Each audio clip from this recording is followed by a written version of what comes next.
let me bring to the show Matthew Maley, Managing Director at Miller Tabak. Matt, good morning. Thank you so much for joining us. Thank you. Thanks for having me. So, Matt, I'd like to kick off with markets. How do you interpret this major comeback of the tech sector? Do you think this is going to persist? Of course, I'm referring to the performance of the tech stocks, or it is just a momentary event? I'm worried a little bit that it's a little bit of a momentary relief. I mean, we had the group had really become oversold on a short-term basis back about a week or so ago, or towards the end of last week, and it's bouncing back very nicely now. And I just think that the concerns over higher interest rates, the yields have come down a little bit, as you mentioned at the top of the show, at just below or just right around that 1.6% level, and they could come a little bit lower. But over time, I just think that the line of least resistance is higher for long-term interest rates, because we've even heard more last week from the Federal Reserve in their minutes. They are now talking about raising rates, no matter what Chairman Powell says. So that if interest rates are headed higher, that's going to create some more headwinds for the high, especially the big cap tech stocks. So I think that rotation that we've been seeing through most of this year will revert back as we move to the rest of once we get past this week, which is a seasonally positive week for the stock market. And then I think we may have a few more problems for the tech group, and again, more rotation away from the growth and back towards to the value trade. Well, this is pretty interesting. So considering the fact what the Fed officials said, how can I say, do you agree with them? Certainly it's difficult not to agree with them because they have a huge set of data, that's for sure. But are you concerned about inflation, or this is in the past already? Well, one of the things is that whatever surge of inflation, it will pull back a little bit. The problem is, I think it will plateau at a much higher level than the Fed is thinking right now.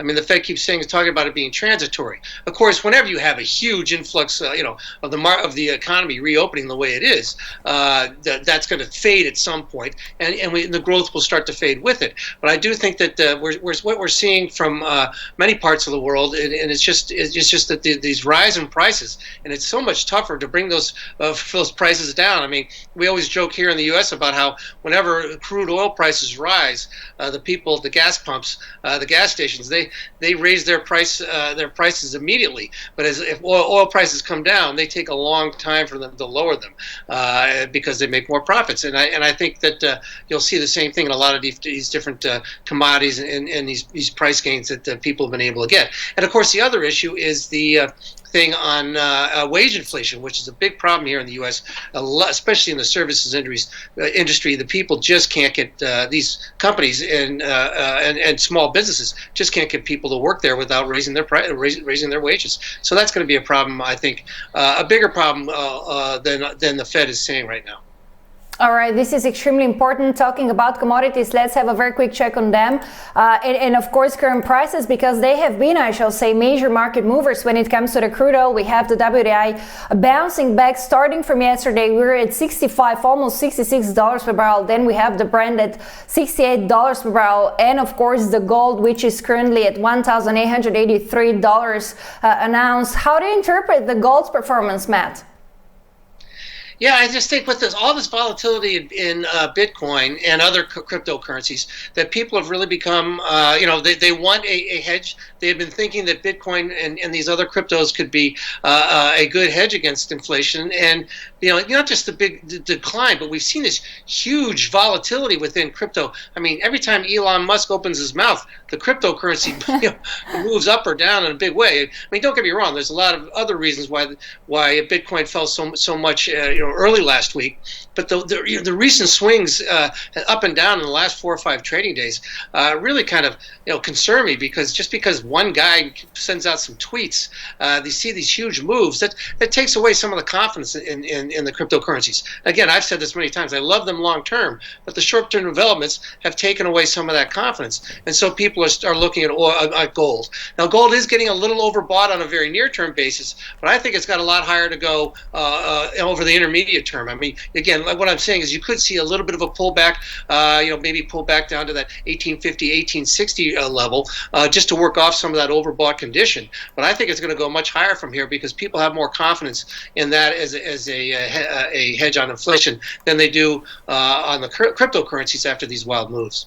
So let's talking about cryptocurrencies. We did see very nice bounce back of the Bitcoin yesterday, despite what's going on in China in terms of regulation, and of course in terms of the fact that China is trying, of course, to promote their digital yuan. That's for sure. But I just wanted to show you very quickly the current levels of the Bitcoin: $36,000, slightly lower today compared to yesterday. But when we see minus 5.5%, this is kind of normal. You know, we don't kind of get phased. We're not phased seeing the Bitcoin off about 5.5% or 5.43% to be more precise.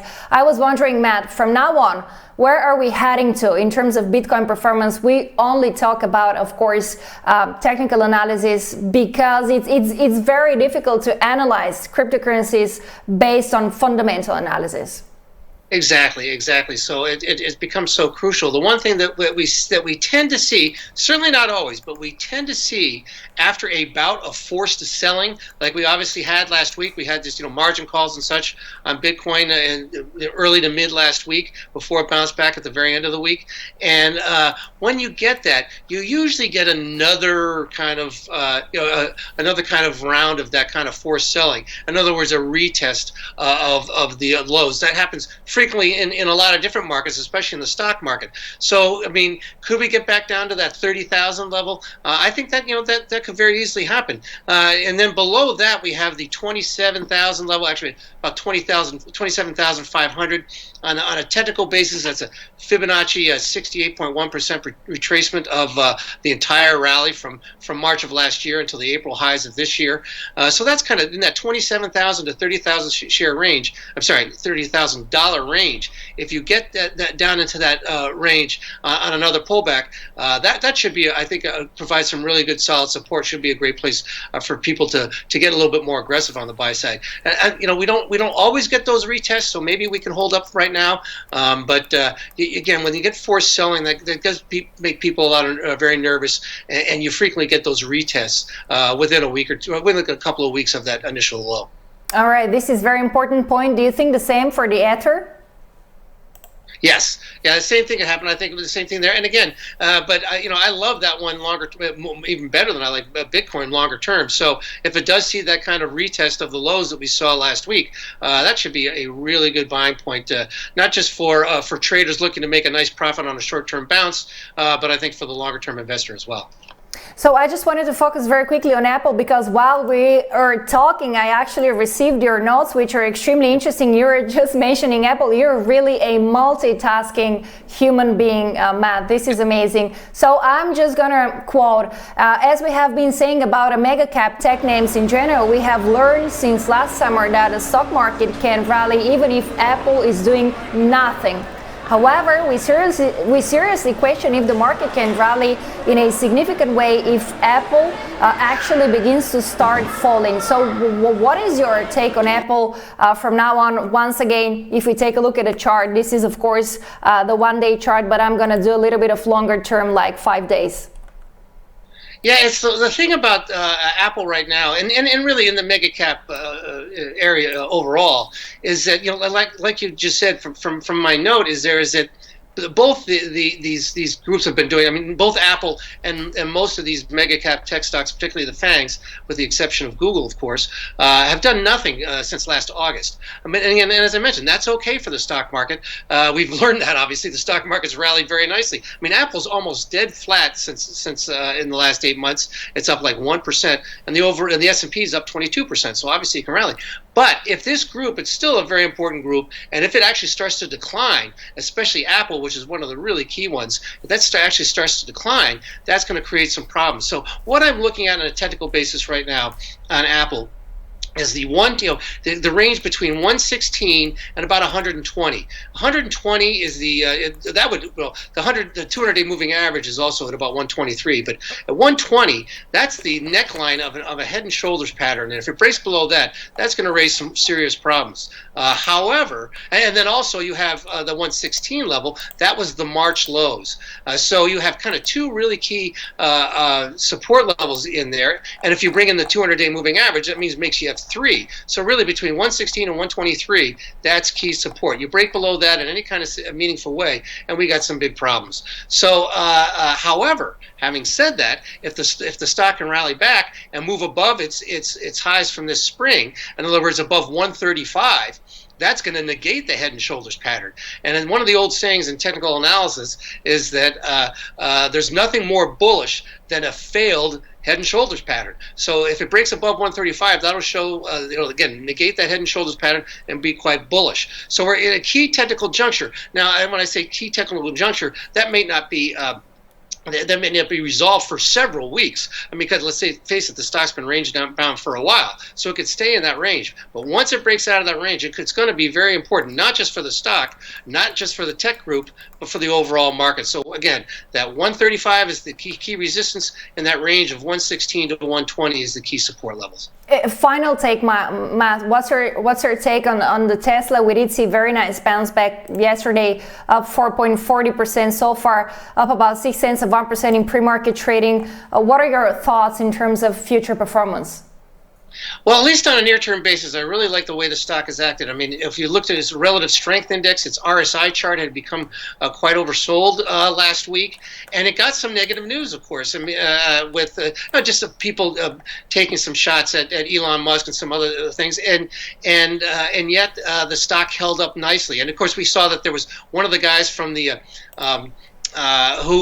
one of the guys from the Big Short, the book and the movie The Big Short, who had made millions and billions of dollars on shorting that. He now has a short position in Tesla. That news hit the tape midweek last week, and yet the stock did not get knocked down. It didn't go down at all. In fact, it bounced, and it's bounced getting back towards its 200-day moving average, getting back above the 600 level. So I think the fact that it was able to hold its spring lows and now trying to move back above 600, if you can get meaningfully above 600 to 605 and closer to 610, that's going to, I think it's going to catch some of these more recent short positions. People have been hoping that would go lower. They're going to get squeezed, and this thing should go higher. So especially, again, I mentioned the last week of March, the last week of May tends to be a seasonally positive one. This could be one where it looks like the stock wants to go higher, at least over the near term.